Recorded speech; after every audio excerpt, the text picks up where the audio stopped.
안녕하세요. 양봉업자입니다. 제가 바로 영상을 찍은 이유는 일단은 영상을 찍으면서 또 차트를 한번 돌려봤는데 지금 차트가 어떻게 흘러갈지 좀 과거 프랙탈들을 보면서 분석을 해봤거든요. 근데 일단은 후보가 어떻게 되냐면 2015년 프랙탈로 간다.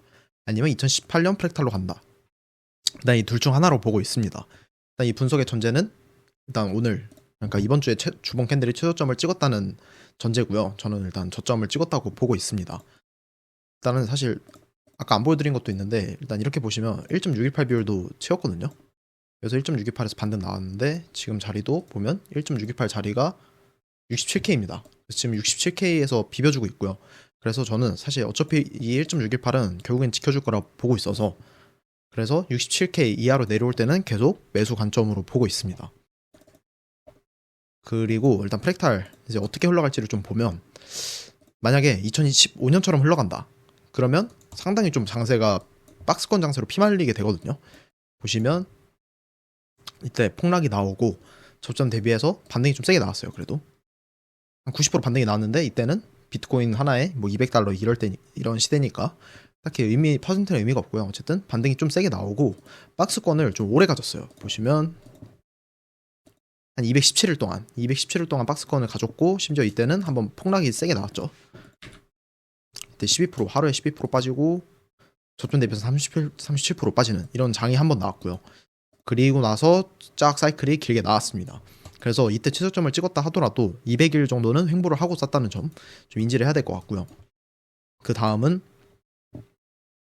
그리고 2018년, 19년 이 사이클로 간다고 생각을 하면 이때도 최저점을 찍고 그래서 한번 세게 반등을 준 다음에 여기서는 쌍바닥을 찍고 그대로 폭등이 좀 나와줬습니다. 그 저점 대비해서 보면 한 300% 폭등이 나와줬고요. 그 다음에 보면 올라갔다가 눌린 게 이제 코로나 빔이 한번 빡 터지고 가는 흐름이 나왔죠. 그래서 여기서 크게 보면 공통점이 하나가 있어요. 보면 최저점 이번 주에 찍은 것처럼 최저점을 찍고 올렸다가 쌍바닥을 찍고 간다. 그리고 이때도 18년에도 마찬가지로 최저점 찍고 올렸다가 쌍바닥을 찍고 간다. 그래서 이 크게 봤을 때 큰 타임 프레임으로 봤을 때는 쌍바닥을 찍는다는 공통점을 찾을 수가 있어요. 이때도 하락 빔이 한번 크게 나왔고 이때도 코로나 빔이 한 번이 크게 나왔잖아요. 그래서 지금 자리를 봤을 때 일단 한번 외바닥을 찍었고 반등이 어디까지 나올지 몰라요. 그러니까 2021년, 그러니까 18년, 19년 이때처럼 반등이 나온다고 하면 사실 100K를 넘는 상승이 나올 수도 있고요. 그럼 그렇게 되면 이렇게 나오고 세게 한번 나오고 그 다음에 랠리가 가는 이런 흐름이 나올 수가 있고 아니면 이제 15년, 16년처럼 응축 이제 200일 동안 위아래 박스권 장세가 나올 수도 있습니다. 그러니까 상단을 80K 이쯤으로 하고 80K로 하고 하단을 이제 58K 최근에 저점을 찍은 58K로 하고 이렇게 박스권 지루한 흐름을 만든 다음에 쌍바닥을 크게 찍고 폭등하는 그림이 나올 수가 있어요. 그래서 저는 일단 크게 이 두 가지 흐름으로 보고 있고요. 근데 여기서 좀 더 확률이 높은 거는 저는 전자 케이스라고 보고 있습니다. 일단 두 가지 시나리오는 다 열어두고 있는데 확률이 높은 케이스는 2015년 케이스를 열어두고 있는 이유가 나스닥 차트에 있거든요. 나스닥 차트를 한번 같이 볼게요. 나스닥을 보면 여기서 제가 일단 15년 2015일단 먼저 나스닥 현재 차트를 한번 봐볼게요. 지금 나스닥 이 차트를 보면 어떻죠? 지금 상승 한 파동이 세게 나오고 옆으로 박스권 모습을 보여주고 있습니다. 근데 보면 이평선 한번 켜볼게요. 지금 20주 이평선을 이번에 더블 딥으로 이제 쌍바닥으로 지켜줬고요. 그다음에 제 흰색 지표, 흰색 추세 전환선도 계속 지켜주고 있는 흐름을 보여주고 있습니다. 그래서 저는 나스닥이 일단은 다음 주에 양봉을 뽑을 것 같고요. 다음 주 주봉 캔들이 양봉으로 이 음봉을 덮는 양봉 캔들이 나올 거라고 보고 있고 이 하락세기 수렴도 상방으로 돌파할 거라고 보고 있습니다. 근데 여러분들 일단 이 그림을 잘 기억을 해두시고요. 한번 2015년으로 가볼게요. 2015년으로 가보면 어떻죠? 이때 제가 1월 10일 이렇게 세로선으로 체크해둘 때가 비트코인이 딱 최저점 신호가 뜰 때입니다. 보시면 현재 나스닥 차트랑 뭔가 비슷하죠. 뭔가 20주 이평 딱 지키고 있는 캔들이 나왔고 쌍바닥 자리에서 지켜주고 그리고 이렇게 하락세기로 이 수렴이 계속 응축이 돼 있고 뭔가 현재 나스닥 차트랑 비슷한 느낌이 저는 들거든요. 그래서 뭔가 2015년처럼 흘러갈 것 같다. 왜냐하면 나스닥 차트는 2015년이랑 비슷하기 때문에 일단은 현재 이렇게 생각을 하고 있습니다. 그래서 일단 다음 주에 제 생각대로 만약에 나스닥이 이렇게 양봉이 나와준다. 그러면 비트코인도 양봉이 나와주겠죠. 그럼 이때 딱 넥라인 테스트 하겠죠. 비트코인 차트도. 그럼 그때 저는 물량을 다 덜어줄 생각이고 쌍바닥 자리에서 다시 물량 모아갈 생각입니다. 근데 여기서 보면 2015년에는 비트코인이 200일 동안 딱히 막 크게 오르지도 못하고 횡보를 했잖아요. 근데 그 이유가 전 나스닥이 있다고 생각을 해요. 그러니까 나스닥이 폭등을 이렇게 폭발적으로 상승을 하지 않았거든요.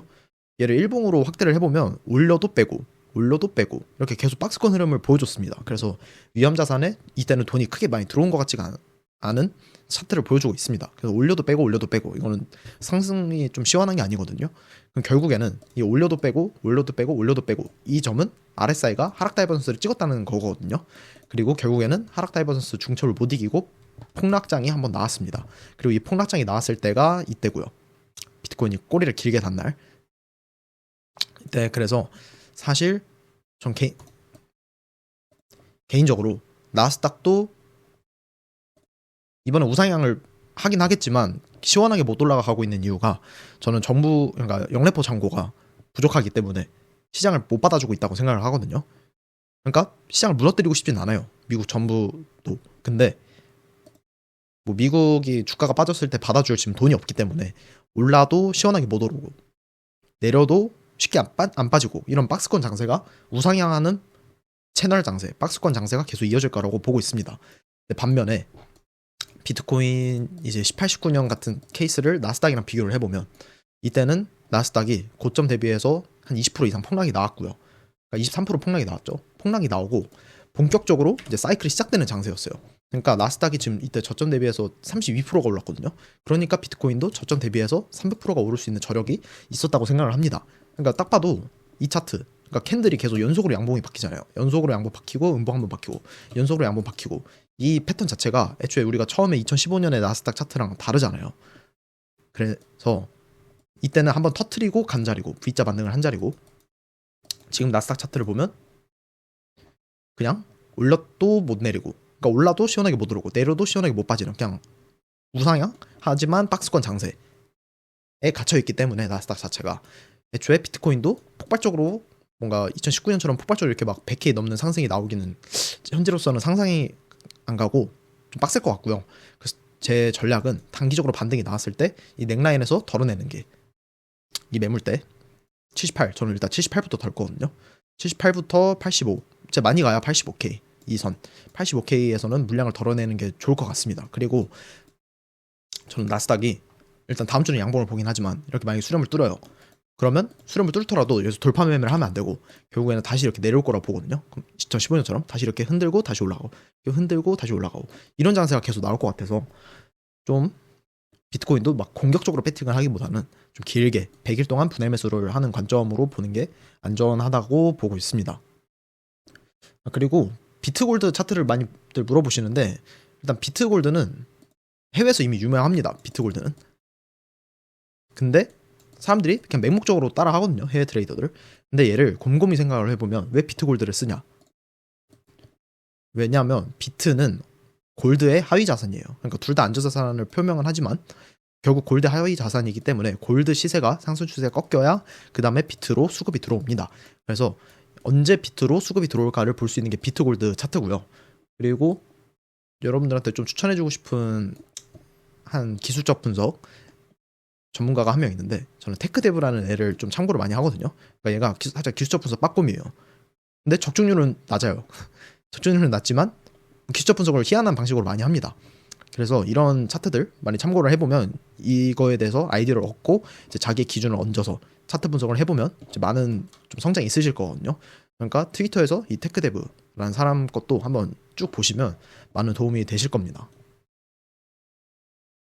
그리고 비트 이제 영상을 다시 한번 관점을 정리를 해보면 일단은 저는 78부터 진짜 최대 85 그러니까 78부터는 일단 분할 매도를 할 생각이고 그 다음에는 내려올 때 이때부터는 오히려 숏을 볼 수도 있을 것 같고요. 가서 봐야겠지만 그리고 다시 내려올 때 다시 롱을 볼 생각. 그리고 저는 뭔가 폭발적으로 올라가기보다는 이렇게 박스권 장세, 좀 압축된 박스권 장세가 나온 후에 큰 흐름에서는 쌍바닥을 찍고 본격적으로 300K를 향하는 파동, 그러니까 역회된 숄더 패턴, 역회된 숄더 패턴의 1대1 목표값을 완성하는 파동이 나올 거라고 보고 있습니다. 네, 영상이 도움이 되셨다면 구독, 좋아요 해주시면 감사드리겠습니다. 감사합니다.